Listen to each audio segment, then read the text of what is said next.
Elena Tsuka, nice to greet you here in the WAICF surrounding on the Institute Europe IA stand. It's a pleasure to see you here and to talk on specific topics that a lot of the people are talking about since yesterday. The topic that I would like to engage with you, Elena, but I will let you present yourself just before. But the topic is, of course, how does artificial intelligence influence the financial world? I would say, which is very vast, of course.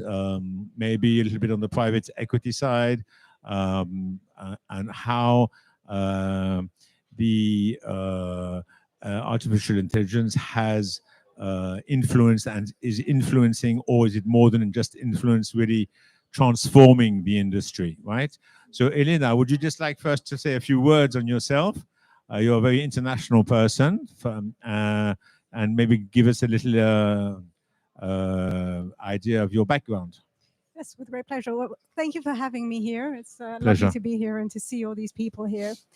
So about me, I lived in London for 20 years. I moved from Cyprus to London. I completed a degree in mathematics, and then I went into the world of banking, in private banking in London. So I spent 20 years doing that, managing ultra high net worth individuals and portfolio management. I then moved to Germany, and I went into private equity, where I've been head of operations of a small private equity firm based in Berlin. So what's interesting is that your competencies are very broad, right? Yes. And they really engage from different aspects, but you've been transforming also from the inside, right? Different job descriptions, I'd say. Yes. How have you, because this is quite recent, utilized AI? Have you or not utilized? Would you in the future or not? What are your takes on this? Well, have I? Obviously, the obvious is ChatGPT, Right, yes. which I absolutely love, because Yes. it's a great way of giving a general overview of things without having to search the ether for information. But how do you love? Like, mean what? Do you mean what? Because it's a gain of time, or because Absolutely, and finding anything from contracts to answers to slightly more complex questions that one would possibly even need to call lawyers or other experts. Right. So at least it helps pinpoint and ask the more detailed questions to save time then. Yes. I mean, in terms of applications, I still find it an area where, although the technology is fast improving, I mean, the growth is exponential in the AI sector, I find the applications have been slow, especially within the finance sector, although there is so much potential. Is that because there's a human break, I would say? Or just because the people are trying to grasp still the benefits or the technology itself? What do you think? Well, I think if you look at legacy banking, it always takes a lot longer to implement something. Well, that's true, yeah.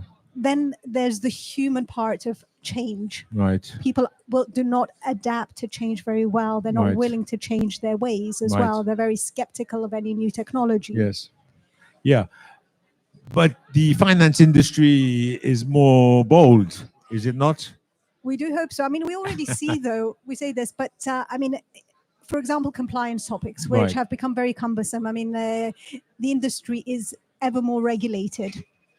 So this is where we see the more immediate applications. I mean, for example, customer, or even on the private equity VC side, investor onboarding, AML and KYC topics. We see that's being slowly automated. Right. For example, True. Yeah. yeah. For example, Well, for example, if you take the let's say due diligences, for instance, yes, right? So which is normally quite painstaking, Mhm. can take some time. You have analysts, junior analysts to do their job. So Yes. there must be a gain of time in this aspect, although there may be some, I mean, necessity still to check out if there are any errors or not, right? Well, I absolutely. mean, so because it's not 100%, Mhm. I mean, certain. Absolutely. But I mean, it does save time on the onboarding in terms of doing all the due diligence on passports, for example, and making sure you've got the right person and there's no fraud and everything. Right. So that saves so much time there in terms of the people element. And then because of the volumes, people, of course, there is a bigger likelihood of making errors. So that takes away the error element. True. Yeah. True. For starters. Then we go on to the next level of actually completion of documents, etc.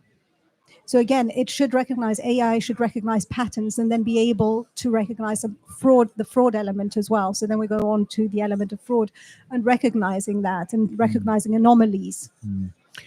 Would you think that means that like every segment of the industry, how would they grasp that? They need to be trained. They need to have ethical aspects within the training, or is it just a new tool that you utilize within, and that's it? You know, do you think there's more to that than just a tool? I think it's understanding the tool. Yeah.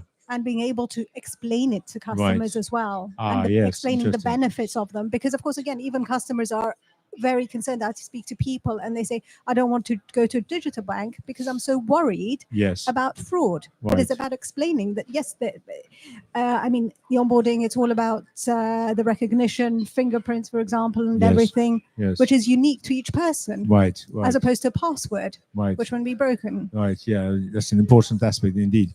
But do you think there's a link, I like a generational gap in between? I mean, like on the process of adopting on the client side, for instance, where the client would see digital banking. I mean, like some generations would like to go up and see somebody and the teller, you know, and the human touch within the industry. Or is this? Are we talking? You know what I mean? Are we talking more? Well, I think in terms of the human touch, everyone wants that.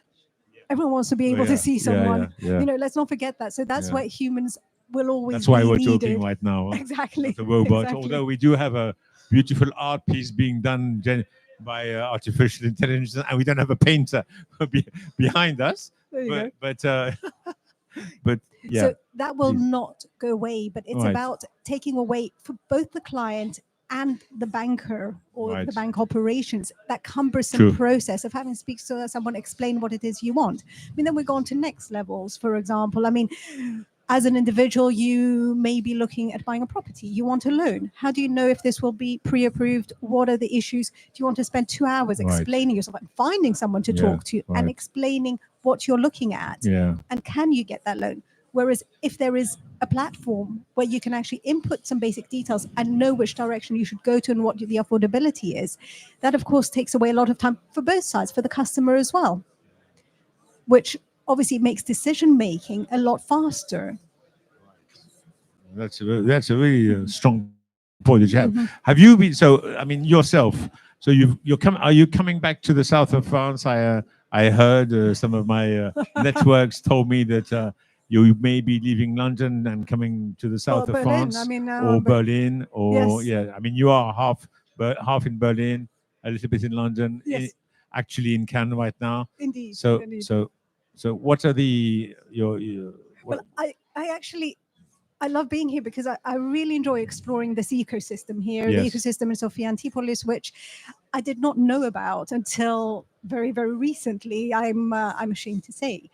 But it's so interesting. It's such a strong ecosystem. And in general, the French ecosystem is so strong and it's so interesting to explore. So personally, am I interested to explore it further? Yes, I do welcome any opportunity. Yeah, I would fully agree with you because we are in Cannes and Cannes has been very well known for tourism, sunbathing, maybe gambling, beautiful girls, but not for R&D, research, finance, tech finance. And so it's interesting also to see that we are hosting here in Cannes a major international event on artificial intelligence and with different segments of industry as well. So I can understand why it was attractive for you to come here. Absolutely. I mean, it really is a sector I genuinely mean it. I want to explore further because I can see the opportunities here and I can see the potential for investment as well here and in all these startup companies and the strength there is. I mean, don't forget the number of business schools here as well, which are major players.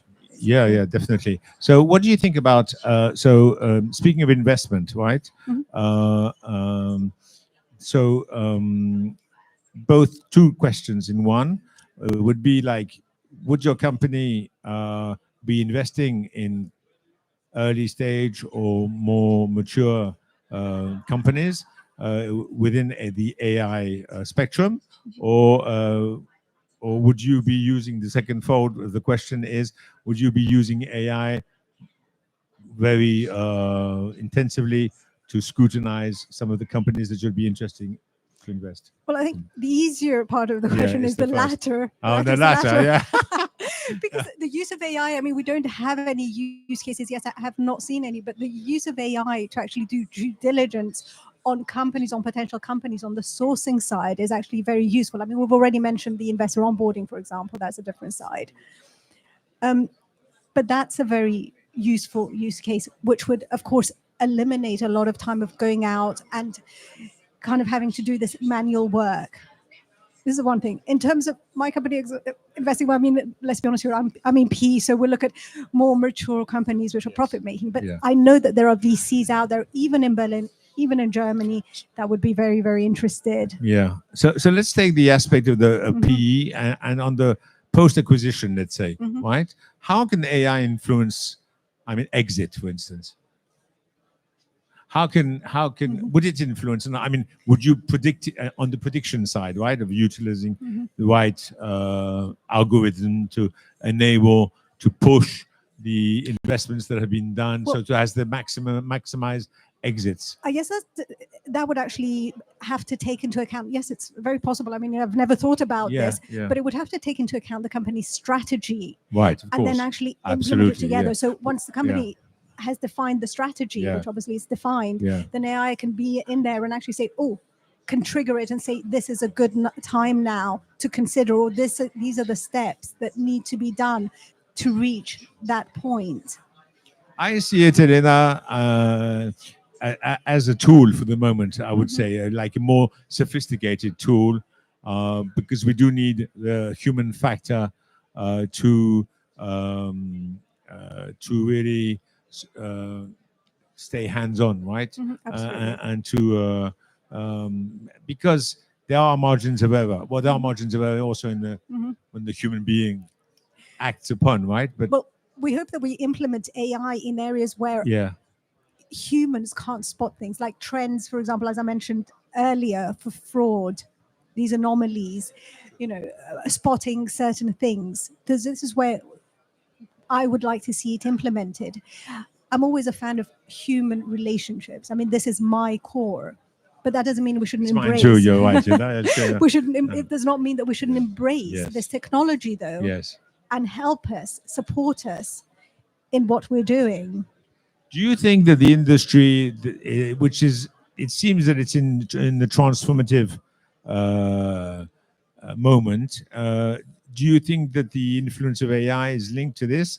I mean, like we are seeing layoffs in some of the major banks, in the industry of consulting, EY, Deloitte, they are laying off. Well, at least they may not always be laying off, but they are not recruiting, right? And from my understanding is some of the batches that are coming will not be recruited this year, and they postpone to one more year and so on. So how do you see that?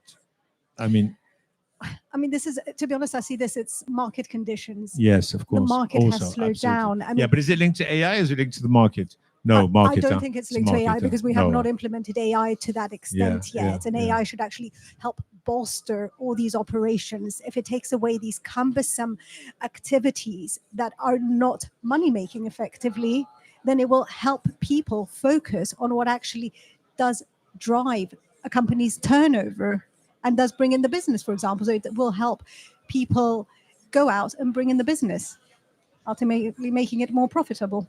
Right. So here at Institute Europe IA, we're very happy to receive Elena, because we hope that you've enjoyed this short moment of insight on how AI can influence or not the industry. Elena, thank you very much for coming on the European stand, and we stay in touch. And if ever anybody would be interested in contacting you, they should contact Europe Institute here, and we will follow through. Thank you. Thank you so much. Thank you very much. Thank you. Thank you.